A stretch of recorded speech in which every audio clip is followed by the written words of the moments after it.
Alrighty, what is up, ladies and gents? Today is a good day, a great day, in fact, or like an 8.5 on the great day scale. It's getting up there. This will be a good week, though. I can tell you that, at least from the looks of it. So far, what I have to tell you, the good reasons for it being a good day. Number one, crappy quality videos are no longer. I will be coming out with a whole bunch of HD videos very, very soon, so if you're tired of crappy quality, or if you have not subscribed because of crappy quality, then no longer will that be the case. I am going to be getting an HD PVR in the mail at some point, probably within a week's time. So, yeah, that's one of the good reasons for the good day. The other good reason for the good day is the fact that playoffs are among us. One day away, and the playoffs will be starting tomorrow. If you're watching this video, most likely the playoffs have either already started or they're about to start the day that you're watching this. But anyways, first things first, the first series in the Eastern Conference for you East Coast guys, thug life, yeah, really, is the Pacers versus the Hawks. Now, this is kind of surprising, and I may sound ignorant when I say this, but the Pacers are one of the worst first-seeded teams in at least my lifetime. I don't know if ever, but at least my lifetime. They are a pretty bad number one seeded team. Unfortunately for them, they have lost defense, offense, rebounding, chemistry. I don't know what they haven't lost. Paul George got charged with some sexual harassment crime just a couple months ago. I mean, they're going downhill, and they're going downhill quick. They took an elevator and they just took out all the brakes on that thing. Anyways, though, let's go over what exactly they're lacking in. I guess Paul George, their offensive leader, is shooting 39% past the All-Star break. Lance Stephenson has declined a little bit, not a ton, but a little bit nonetheless. Evan Turner, he sucks off the bench like I predicted. David West is still a pretty solid contributor, but he is obviously nowhere near of an offensive juggernaut to lead this team. Luis Scola is a damn good bench player, but the only problem with that is he is a bench player, so he's not getting the minutes required to bolster the entire team, just the bench lineup. But that is a good thing. That's the one bright side of this. Roy Hibbert has totally dropped off in his offense, and George Hill no longer knows how to run the Pacers' offense. So, with that being said, their offense is a lost cause. I don't know where they're going to be going with it, but let's hope for their sake it's going to be going somewhere nice. Maybe to like Miami. That'd be a good one. That'd be a good one. You see what I did there? They also lack on defense. That is their other big thing. Roy Hibbert, the defensive juggernaut, the guy who leads the defense on this team, he is kind of forgot how to play defense. Don't know what happened, but he's having a bad week or a bad month or a bad group of months. I don't know. But he can no longer play defense, and that's going to be a major problem when I go over to the the Hawks, and you see who he's going to be guarding. This bald-headed white guy is going to give him hell. I can already see it coming. This is a great three-point shooting center, and if Roy Hibbert cannot defend the three-point shot, then Pero Antic is going to rip him apart. And if he does end up going to defend Pero Antic on the three-point line, then sucks for him, because that's going to leave the lane wide open. So Hawks have a little pot of gold with Pero Antic.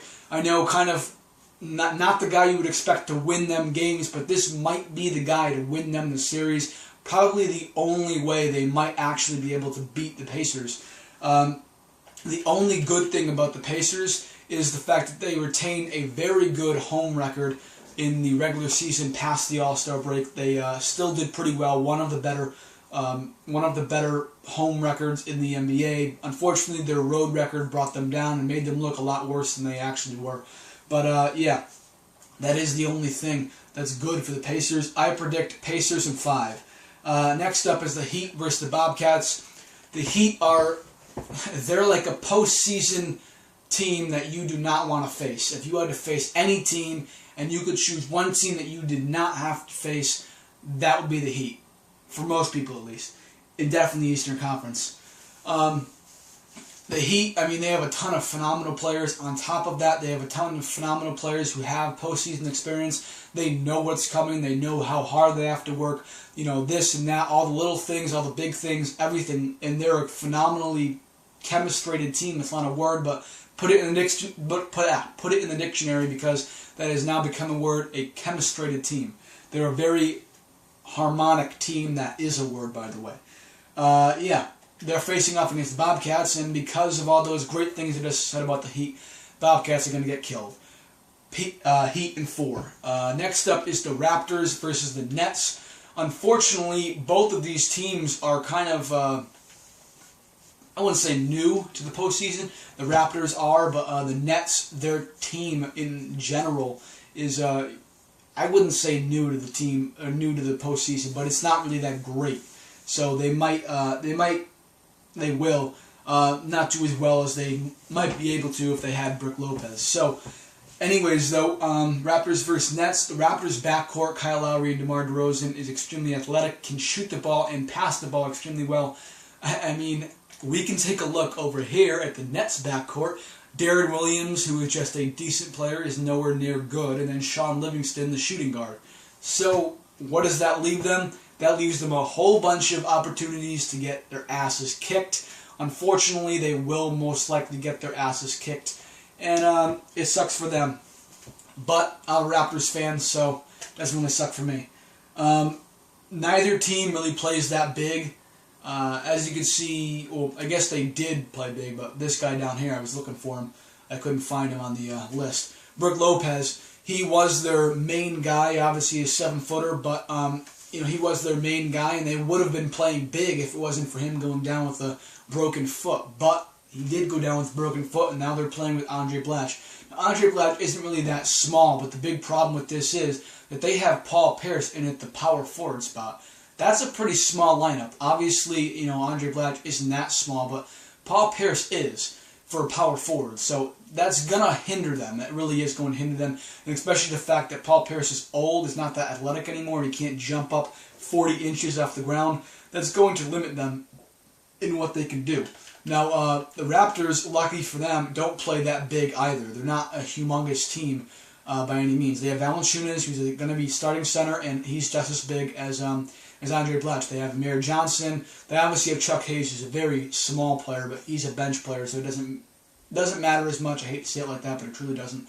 I believe Patrick Patterson is their starting power forward, so he's a pretty big guy, and he will be able to knock around Paul Pierce pretty easily. So I wouldn't say watch out, but definitely something that the Nets should take into consideration when they're going up against this team. The only real steam that the Nets have, the real thing that could get them this win, is the steam that they have coming off the 2014 record they had. They had the #1 record in the Eastern Conference, and I'm pretty sure the #1 record in all the NBA for their 2014 record. Yeah, I said record a lot. Scratch that record, DJ. Anyways, though, yeah, that's kind of the good thing for the Nets. The bad thing for the Raptors is the fact that they have little to no postseason experience. I think actually no postseason experience. I don't think there's a single guy on this team who has played in the postseason, other than maybe Nando De Colo, because he obviously was on the Spurs last year, and Chuck Hayes. Those would be the only two guys who, I don't even know about Chuck Hayes. I think he has had postseason experience, though. But those two guys are like the only two who have had postseason experience. So that's going to be a big problem for them.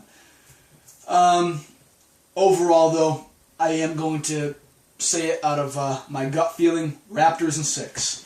Next one up, Bulls versus Wizards. To be honest, they're both decent teams. The Bulls kind of dropped down from where they should have been, except for the fact that they actually did pretty well and they held their own. So I got to give them credit for that. They have a ton of steam coming off the season. They had one of the better records in the Eastern Conference for the 2014 part of the season. And just because they're seeded 4th does not mean that they're not a good team. They are a very good team. Joakim Noah is their team leader, and that could really bolster their offense as well as their defense because it's coming through one guy. It could also hurt them, but obviously you've seen the regular season. Joakim Noah has not hurt them. It's only helped them that Joakim Noah is the center of the team. The only problem, I wouldn't really say there's any good things because they are not really that great of a team. The only reason they're probably even in the playoffs is because they are the Eastern Conference. But the only good or bad thing, for the Wizards though, is the fact that Nene just came off of a knee injury. I don't think it'll be a big problem, but if his knee does happen to go bum, then they are going to get killed. But we're not going to bank on the fact that Nene is going to get injured. I say Bulls in 5 regardless. Next up is the Western Conference, and I'm going to have to go kind of quick because I talked a real lot with the Eastern Conference. Spurs versus Mavs. Spurs, I mean, it's the Spurs. They all have postseason experience. Most of these guys, if not all, I think actually all of these guys, other than Austin Day and maybe some of these lower guys, all of them, I believe, were in the finals last year. So, ton of postseason experience. Old players, they play slow. Now, that might seem to come as a problem, except that the Mavericks play slow as well. The Mavericks are a very slow team. The only fast player on their team is Monta Ellis, and he's not even that fast. So that might work out well that Monta Ellis is a faster player, but to be honest with you, it has not really worked out well. They can beat fast teams and they can beat slow teams. So I say Spurs in 5. And by the way, they're both in aging lineups, so don't use age as something to say that, oh, they're going to lose because they're old. They're both very old teams. OKC versus the Grizzlies is the next one up in the Western Conference, 2nd seed versus 7th seed. Kevin Durant can go off for as many points as he wants. I mean, that's the real thing. It doesn't matter what they really do. Kevin Durant is going to kill their defense, even though they are a pretty good defensive team. So that's the big problem for the Grizzlies. The only problem for the Oklahoma City Thunder is that they cannot defend the 3-ball. So that is a little bit of an issue. And the Grizzlies cannot shoot the 3-ball. So I guess that's a good thing for the Oklahoma City Thunder. That would have been the only way they would have been able to beat the Thunder. Unfortunately, though, they have no 3-point shot. So bye-bye Grizzlies. Oklahoma City in 4. Next one up, Clippers versus Golden State. This is a really good one. I'm really happy.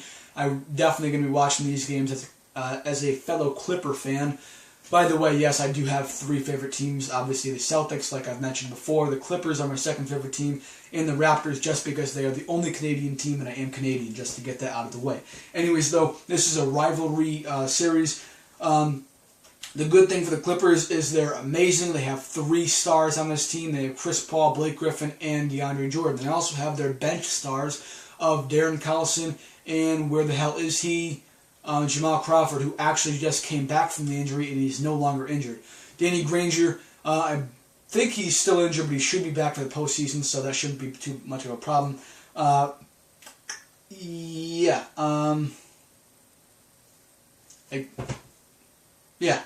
I guess that's kind of it for the Clippers. I mean, you look at every single player on this team, and I would be happy to have any of these players on any of my favorite teams. They're all good, even all the way down here, except for Ryan Hollins, even all the way down here at Reggie Bullock. I had him in my My GM series. Obviously, it's not really a big issue to have any of these players. They're all extremely good players. So yeah, that's kind of they're a powerhouse. That's the good thing with the Clippers. And they all are very harmonic. The bad thing for the Golden State Warriors, who I actually do not like, yes, surprisingly, I don't like the rivals of my favorite team. I know it's really, really intense. Bad things. They have a lot of bad things, unfortunately. They have no Andrew Bogut, unfortunately for them, so their defense is going to be out the door. Actually, I really can't say out the door. The rest of the team can play defense, so it's not like none of the other people can play defense. Andre Iguodala, one of the best defensive players in the NBA, and Andrew Bogut, he's injured. I don't know why he's not injured up there, but he is injured. I believe it's a torn MCL or something like that, and he's out for the rest of the season. Something like that. Something crazy like that. And then, where the hell is he? David Lee, I don't know if he's injured. If he is injured, then that's going to really suck for them because they're really going to have no offense then. But if he is not injured, then they should be fine. I wouldn't say fine, but they should be decent. Yeah, so that's the defensive woes. Not really too big, but they are some defensive woes, a little bit scary for the Golden State Warriors. And the other problem for the Golden State Warriors is they have no superstar. Yeah, you can argue that Steph Curry is a superstar. Steph Curry is not a superstar. He's a phenomenal player who's going to put numbers on the board and lead your offense. And he's going to get clutch shots for you, yes. But I don't know what it is, but to me, he is just not that superstar player. He's not going to lead this team single-handedly like LeBron James did with the Cavs to get a humongous postseason run. They're going to get beat by the Clippers, and that's going to be it. It sucks, but yes, that is going to be it for them. That's all I got to say about that. And yeah, I guess that's it for this little series. My personal prediction, Clips in 4. Next one up is the Rockets versus the Blazers. Now this is actually kind of funny because these, like the Rockets, they're a #1 seeded team in any other division or any other conference. If they were in the Eastern Conference or if they were in some made-up conference or whatever, then they would be the #1 seeded team almost every single time. They're a phenomenal team, but they're in the Western Conference, which is stacked. The Clippers, they're good enough to be #1. Thunder and Spurs, obviously good enough to be #1. And the Rockets, they're good enough to be #1 as well. So it kind of sucks for them. But they are a very good team. I mean, you just look at the way they play. They obviously have Chandler Parsons, James Harden, Jimmy Lin, who is their bench player, I do believe. Not positive, though. Do not quote me on that. But he was a bench player last time I checked. Because Patrick Beverley, where the hell is he? Yeah, this guy right here, who's apparently injured, but he just came back from an injury, actually, is with Dwight Howard. So 2K really needs to update this stuff because they're both fine. They're not injured. Neither one of them are injured. So Patrick Beverley is their starting point guard, a phenomenal defensive point guard. So to be honest, their entire team is, I wouldn't say as stacked as the Clippers, but pretty damn stacked. They're a loaded team. On to the only real reasons that that they would lose, and I'm going the wrong way as I speak of it. The Trailblazers, they're not really that good of a team. They don't really have any postseason experience. Let's actually look down the list here.